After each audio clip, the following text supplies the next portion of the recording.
এখন সবচেয়ে বড় আলোচনার বিষয়টা কি? আলোচনার সবচেয়ে বড় বিষয়টা কিন্তু সারা দেশ জুড়ে হচ্ছে আওয়ামী লীগ নিষিদ্ধ হয়নি বা হচ্ছে না। হ্যাঁ, এখন এখানে কিন্তু বলবো যে আওয়ামী লীগের চেয়ে এখানে অবদান বেশি হচ্ছে বিএনপির এবং জামায়াতের। জামায়াত আর বিএনপি যে গেমটা খেলছে, এটাকে আসলে একটা ইউনিক গেম।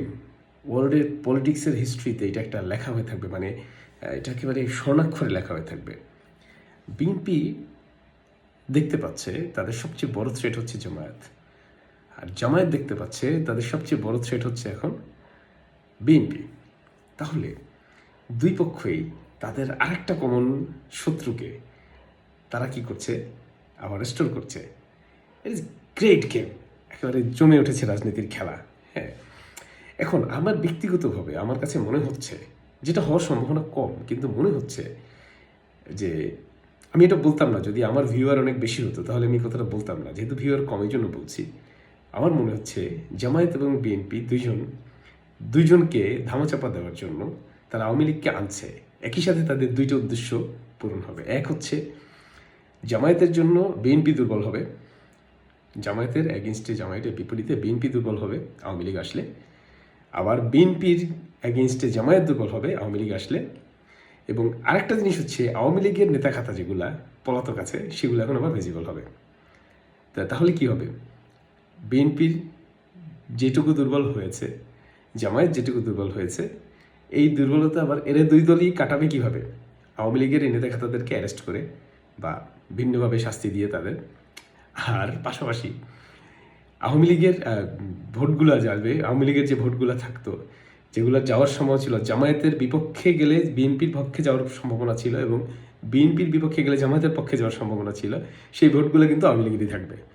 ফলে সুবিধা হচ্ছে কি, জামায়াত কিন্তু তার অবস্থান হারাবে না, অর্থাৎ বা কোনো ভালো কিছু গেইনও করবে না।